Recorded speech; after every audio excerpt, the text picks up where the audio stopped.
So we now look at a different greedy algorithm with a slightly more complicated proof of correctness.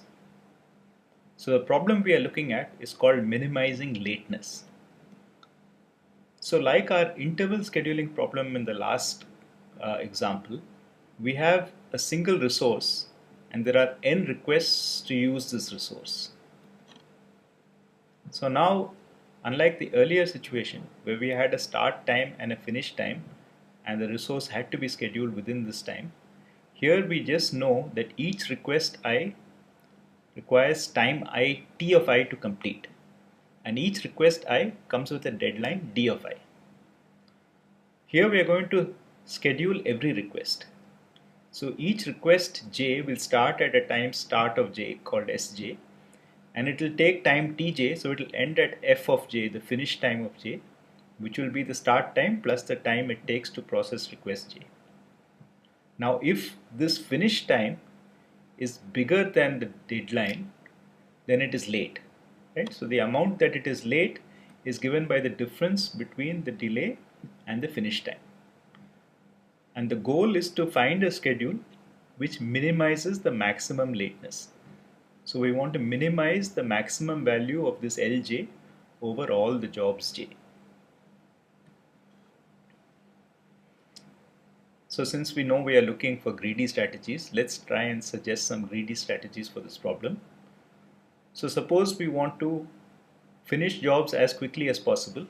So we choose the shortest job first. So we choose jobs in increasing order of length. So this could be a greedy strategy, but unfortunately there is a fairly simple counterexample. So suppose we have two jobs. Job 1 takes 1 time unit and job 2 takes 10 time units, but the deadlines are 100 and 10 respectively. In other words, the first job has a very long gap within which it can be scheduled without any penalty, whereas the second job has to finish more or less assuming it starts initially. So now if we pick the shortest job, right, then we are going to incur a lateness of 1 because we're going to go from 1 and then we're going to go from 2 to 11, right? So the second job is going to finish 1 unit of time late. On the other hand, if we do 1 to 10 and then we do 11, then we get no lateness, we get lateness 0, right? So here picking the shortest job first doesn't give us the best answer. So the second strategy might be to pick those jobs. So earlier we saw that we had a job which had 10 time units and it also had a deadline of 10.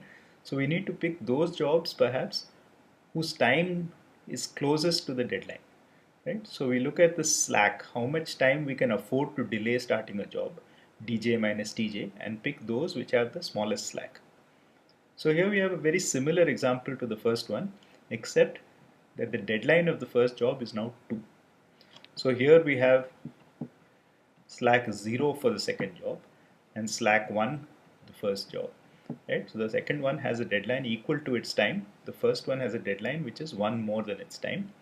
So then by this strategy we would pick T2 first, right? And if we pick T2 followed by T1,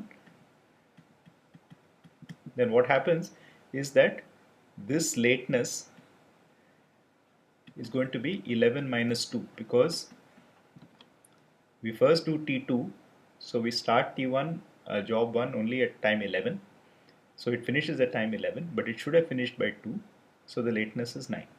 On the other hand, if we do T1 followed by T2, then we have that the lateness is just 1 because the second job should have finished at 10, instead it finishes at 11, so 11 minus 10 is 1. Okay. So now here, although our intuition told us to pick the smaller slack time, actually that's not the good one. So it turns out that a greedy strategy that does work is to choose the job with the earliest deadline d of j first. The challenge is to prove that this strategy is in fact correct. So to prove that it's correct, we'll first assume that we've actually numbered all our jobs in order of deadline, right? So we number our jobs 1, 2, 3 up to n so that the deadline of 1 is less than or equal to deadline of 2 and so on. Now having done this, our schedule is very straightforward. We just schedule job 1 first, then job 2, then job 3 and so on, right? So we don't have to do anything. Once we have sorted the jobs by deadline, we just schedule them in that order. So the job 1 starts at time 0, which we'll call S of 1. It ends at F of 1, which is T of 1, 0 plus T of 1. Now S2, the starting time for job 2 is as soon as job 1 ends, right? So at F1 we start job 2 and it will end at S2 plus T2. Okay, so likewise now S3 will be F2. We'll start job 3 at time F2 and we'll go on till S3 plus T3 and call this F3, right? So we will just schedule each job as soon as the previous one ends in this deadline order.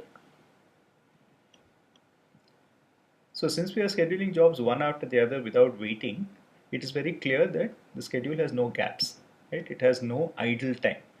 The resource that we are trying to allocate is continuously in use until all n requests are finished, right? So now the claim is that there is an optimum schedule which has no idle time, right? Because suppose you had an optimum schedule in which you had blocks like this where the resource was being used, okay, and there were these gaps in between which were idle. Then it's very clear that I can shift these things forward because there's no constraint on when I can schedule things. I only have a constraint on when things should finish. So by moving things earlier, I can only reduce the lateness, right? So if the blue schedule with gaps was optimal, I can move it so that it doesn't have gaps, and certainly my new schedule will have no more lateness than the blue one. Therefore, we can always assume that the optimum schedule has no idle time. So now our goal is to actually argue that the schedule that we have produced by sorting in terms of deadlines and then using that order blindly is as good as any optimal schedule. So here in the previous interval uh, scheduling problem, we said that we would not be able to guarantee that the schedule that we found was equal to a given optimal schedule, but we will just show that they're of the same size.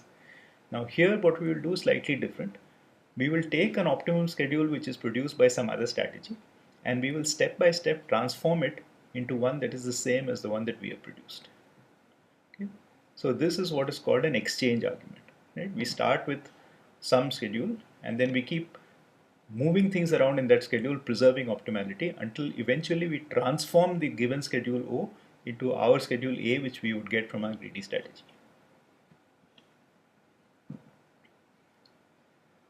So our strategy processes and schedules jobs in order of deadlines. Right? So we can say that the schedule O, the optimum schedule, has an inversion. Okay, if it actually has two jobs which appear out of order with respect to deadlines. So there is a job I which appears before job J in O, but the deadline of J is strictly before the deadline of I. Okay? So notice that our solution, because the greedy solution processes things in deadline order, there cannot be any inversions in our schedule. But the optimum schedule, the arbitrary optimum schedule that we are presented with may well have inversions. So now the first point is that if we have no inversions, okay, and no idle time, then the lateness must be the same.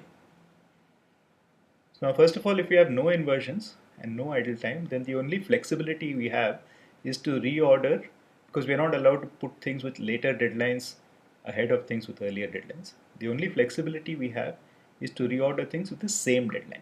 Right? We might have multiple jobs with the same deadline and we could pick different sequentializations or different reorderings of these same deadlines. They would not violate inversions because they're equal. The inversion happens only when we have something strictly smaller coming after something that is strictly bigger. Okay. So the claim is that in such a situation we cannot have a different answer because of, even if we allow ourselves to shuffle jobs with the same deadline. So here is a picture. So suppose these three jobs, the blue job, the yellow job and the red job, all have the same deadline. So here is one sequence where we do blue first, then yellow, then red. Here's another sequence where we do red first, then blue, then yellow. Now they all have the same deadline. So say the deadline is at this point, right? So deadline is here. Now, the last of these jobs, regardless of how we shuffle them, will end at the same point, right? Because we have their total, the sum of their times, and that will be the end. And the last job will have among these the maximum delay with respect to this deadline. So since we are counting the maximum lateness, right? The maximum lateness cannot change regardless of how I shuffle these jobs. Whichever job ends last will end at the same time, because all of these are of the same length. I mean, the sum of these are the same length regardless of how I shuffle them, and therefore the lateness doesn't change, right? So in summary, if we have two schedules which have no inversions and no idle time, then the answer in terms of the lateness we produce is the same. So now, if we can claim that there is an optimum schedule with no inversions and no idle time, now recall that our schedule A has this property. So A has no inversions by construction and no idle time. And now we are going to claim that there is an optimum schedule. We are going to start with O, and we are going to produce from this some O prime, which has no inversions and no idle time. And by the previous remark, since O prime and A both have no inversions, no idle time, they must actually produce the same lateness. Okay. So how do we do this? Okay. So first of all, we know that we can assume that the optimum schedule has no idle time, because we already said that idle time is useless. We can always shift anything left, compress all the gaps so that there is no idle time. So the first observation is that now we have no idle time. So one part of this requirement is assumed, right? So the only thing that we have to worry about is inversions. So the first claim is that if O has an inversion, then in fact we have an inversion among two consecutive elements, right? There is a pair of jobs I and J such that J is immediately after I, but the deadline of J is smaller than the deadline of I, right? So we have something with a smaller deadline which comes later than something with a bigger deadline. And this is very clear because if there is an inversion, right, then the deadlines normally will keep increasing, and then somewhere there's an inversion, so it comes down, right? So at the point where it comes down, we must have two adjacent things where the bigger one comes before the smaller one. Okay? So whenever we have an inversion anywhere in the sequence, we can find some point where two consecutive items have an inversion. Now the next observation is that we can remove this inversion by swapping these two jobs, right? So if we have I and J which has an inversion, then if we exchange I and J, that is we put J before I, then now D of J is less than D of I and this inversion is gone, right? So it's obvious that we have removed the inversion. But what is not obvious is that this operation of removing this inversion by swapping these consecutive jobs which are out of order will actually not affect the quality of the solution.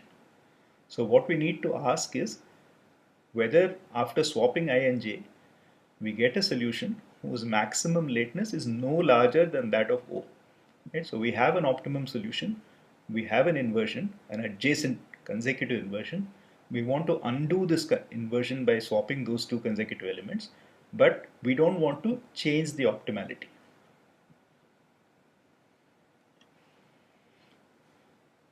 So this can again be seen by a diagram. So remember that this inversion said that I came before J, but D of J was strictly less than D of I, which is why it was an inversion. Right? So we had this kind of situation. So we had some history, this blue history, and then at this point, okay, we had I and then J. So this is my original, and now I'm going to go from O to O prime by exchanging J and I. Right? So now observe that D of J is to the left of D of I by assumption. Right? So D of J is strictly less than D of I. So now let's look at the lateness of J. So it is from the end. So I plus J take the same amount of time whether I do I before J or J before I. Right? So if I look from the deadline of J up to where J ends, then this length, this lateness must be more than the lateness below. Right? It cannot be less than, because D of I is strictly to the right of D of J, right? And the end point is the same.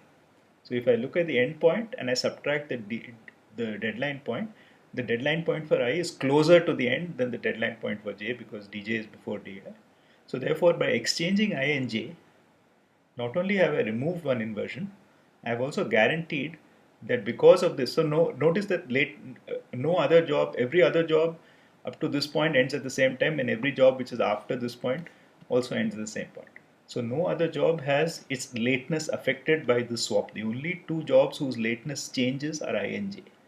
But they change in such a way that the overall lateness can only reduce. It cannot increase. So therefore, this is a safe swap in terms of preserving optimality. Right? So therefore, now we come back to our claim that there is an optimum schedule with no inversions and no idle time.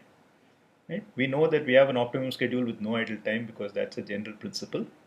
Now, from the previous argument, we can remove every consecutive inversion without increasing lateness. Therefore, the optimality is preserved. Now, if we have n jobs, okay, even if every pair of them is out of order, we have only n into n minus 2, 1 by 2 inversions to begin with. So we can systematically invert every one of them without affecting optimality until we get an optimum schedule with no inversions and no idle time. And we already saw that any two schedules with no inversions and no idle time must be equivalent in terms of lateness.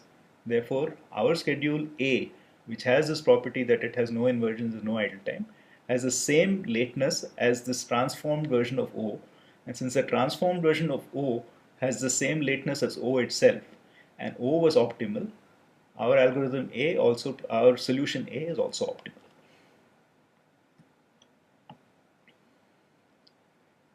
So the trick in this problem was to actually prove that the greedy strategy was correct. The implementation and the complexity are very easy to calculate. We just have to sort the jobs by deadline and then read off the schedule in the same order. So sorting the jobs takes n log n as usual, and reading off the schedule just takes order n time because we just have to read off the jobs 1 to n after they are sorted. So overall we have an n log n algorithm.